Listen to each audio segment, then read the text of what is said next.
नमस्कार, हर हर महादेव, राधे राधे, जय श्री राम, सत श्री अकाल। केम छो? मैं आशा करता हूँ आप सब ठीक होंगे, स्वस्थ होंगे और अपनों का ख्याल रख रहे होंगे। साथ ही खुद भी पॉजिटिव होंगे और आसपास के लोगों को भी पॉजिटिव रख रहे होंगे। आज आपके लिए मैं आचार्य राजकुमार कुछ विशेष टॉपिक लेकर हाजिर हुआ हूं कि देश का एक नागरिक होने के नाते मेरा देश के लिए क्या कर्तव्य है।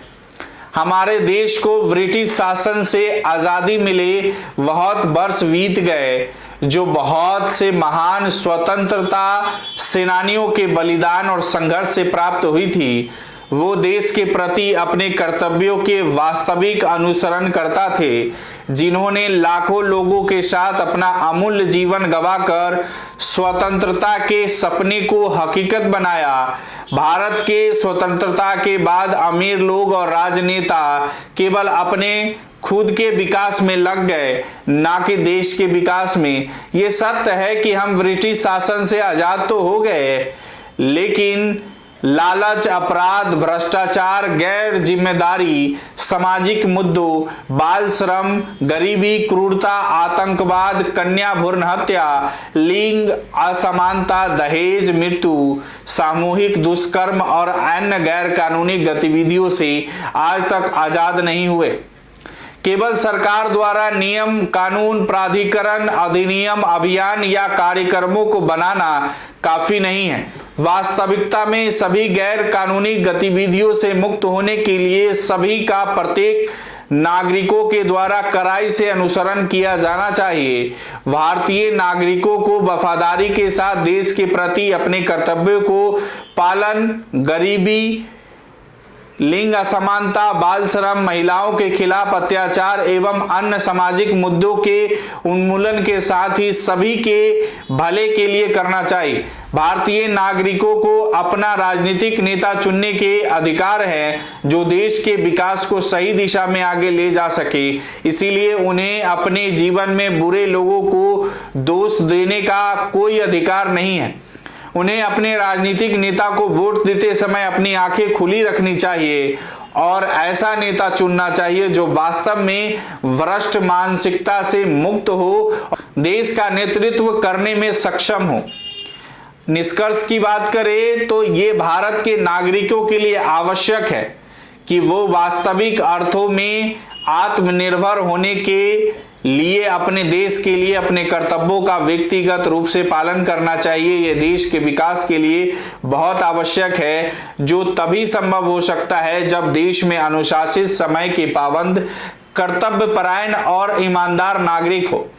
देश के प्रति नागरिकों के कर्तव्य। भारतीय नागरिकों के विभिन्न पदों के लिए निम्नलिखित जिम्मेदारियां होनी चाहिए। पहली जिम्मेदारी माता पिता की है कि माता पिता देश के प्रति सबसे ज्यादा जिम्मेदार होते हैं, क्योंकि वही देश के लिए एक अच्छे और बुरे नेता देने के मुख्य स्रोत है। वो बच्चों के प्राथमिक आधारभूत विद्यालय होते हैं, इसीलिए उन्हें हर समय चौकस रहना चाहिए, क्योंकि वो देश के भविष्य को पोषण करने के लिए जिम्मेदार है। कुछ लालची माता पिता, चाहे गरीब हो या अमीर, के कारण हमारे देश आज भी गरीबी, लिंग असमानता, बाल श्रम, बुरे सामाजिक और राजनीतिक नेता, कन्या भ्रूण हत्या जैसी समाज बुराइयों को अस्तित्व में रखता है और जिससे देश का भविष्य बेकार है। सभी माता पिता को देश के प्रति अपने कर्तव्य को समझना चाहिए और अपने बच्चों, चाहे लड़की हो या लड़का, को उचित शिक्षा के लिए स्कूल अवश्य भेजना चाहिए। इसके साथ ही अपने बच्चों के स्वास्थ्य, स्वच्छता और नैतिक विकास की देखभाल करनी चाहिए। उन्हें अच्छी आदतें, शिष्टाचार और देश के प्रति उन्हें कर्तव्य को सिखानी चाहिए। दूसरा कर्तव्य है शिक्षक का, अपने छात्रों को अच्छा और सफल नागरिक बनाकर देश को अच्छा भविष्य देने में शिक्षक द्वितीय स्रोत है। उन्हें अपने देश के प्रति अपने कर्तव्यों को समझना चाहिए और कभी भी अपने छात्रों के मध्य अमीर, गरीब, बुद्धिमान, औसत छात्र में भेदभाव करना नहीं चाहिए। उन्हें देश के लिए अच्छे नेता और उज्जवल भविष्य के लिए अपने सभी छात्रों को समान ढंग से पढ़ाना चाहिए। तीसरा, डॉक्टर। मरीज के लिए डॉक्टर एक भगवान की तरह माना जाता है, क्योंकि वो उन्हें नया जीवन देती है। कुछ लालची डॉक्टरों के कारण देश में उच्च तकनीकी उपचार उपलब्ध नहीं है, जो देश के गरीब यहां तक के मध्यम श्रेणी के लोगों के लिए भी बहुत महंगे हैं, इसीलिए वो इन्हें जुटा नहीं पाते। कुछ सरकारी डॉक्टर अस्पतालों हॉस्पिटल्स में अपनी कर्तव्यों को सही से नहीं निभाते हैं और अपनी निजी चिकित्सालयों यानी क्लिनिकों को खोल लेते हैं। उन्हें देश में सभी महंगे उपचारों को भी सभी जरूरतमंदों के लिए किफायती मूल्यों पर उपलब्ध कराने की अपनी जिम्मेदारी को समझना चाहिए। उन्हें उच्च शिक्षा के बाद विदेश नहीं जाने चाहिए, हालांकि अपने देश में रहकर देश के प्रति विकास के लिए कार्य करने चाहिए। इंजीनियर की बात करें तो इंजीनियर देश के निर्माण विकास कार्य के लिए बहुत ज्यादा जिम्मेदार है। उन्हें देश के विकास के लिए अपने ज्ञान और पेशेवर कौशल तकनीकों सकारात्मक तरीकों से सही दिशा में प्रयोग करने चाहिए। उन्हें भ्रष्टाचार में लिप्त नहीं होना चाहिए और अपने कर्तव्यों के प्रति वफादार होना चाहिए। अगली जिम्मेदारी की बात करें वो है राजनेता। एक देश का स्तर देश के राजनेताओं पर निर्भर करता है। एक राजनेता जो लालची न हो और ना ही भ्रष्टाचार में लिप्त हो, देश के विकास में अपनी विभिन्न महान भूमिकाओं को निभाता है, वहीं एक भ्रष्ट राजनेता देश को नष्ट कर सकता है। इसीलिए एक राजनेता को अपने कर्तव्यों को समझकर देश के प्रति अपने कर्तव्यों का ईमानदारी से पालन करना चाहिए।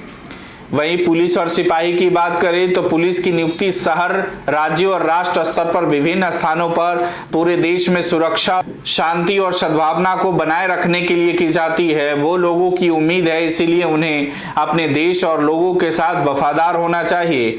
व्यवसायी या कारोबारी की बात करें तो एक व्यवसायी का अपने देश के प्रति मुख्य कर्तव्य यह है कि वो देश में ज्यादा से ज्यादा रोजगार प्रदान करे, ना कि विदेशों में, और अपने देश की आर्थिक वृद्धि दर को बढ़ाने के लिए ही देश में गरीबी के उन्मूलन के प्रयास करे। उन्हें किसी तरह के भ्रष्टाचार और तस्करी में शामिल नहीं होना चाहिए। खिलाड़ी की बात करें तो खिलाड़ियों को अपने खेल और देश के प्रति वफादारी रखनी चाहिए और किसी भी तरह के भ्रष्टाचार या मैच फिक्सिंग में शामिल नहीं होनी चाहिए, क्योंकि वो देश के युवाओं के आदर्श होते हैं। और सबसे बड़ी जिम्मेदारी जो होती है सामान्य नागरिक का यानी आम आदमी का। आम आदमी विभिन्न तरीकों से देश के लिए भी जिम्मेदार है। उन्हें अपने निष्ठापूर्ण कर्तव्यों को समझना चाहिए और देश के नेतृत्व के लिए अच्छा नेता चुनना चाहिए जो देश को सही दिशा में ले जा सके। उन्हें अपने घर के साथ साथ अपने आसपास के वातावरण को साफ और स्वच्छ रखना चाहिए, जिससे कि उनका परिवार स्वस्थ, खुशहाल और बीमारी मुक्त बना सके। उन्हें अनुशासित, समय का पाबंद और अपने पेशे के प्रति कर्तव्यनिष्ठ होना चाहिए। अगर आपको वीडियो अच्छी लगी हो तो इसे फेसबुक और यूट्यूब पर शेयर और लाइक जरूर करें। मुझे दीजिए इजाजत, फिर मिलते हैं अगली वीडियो के साथ। नमस्कार, राधे राधे।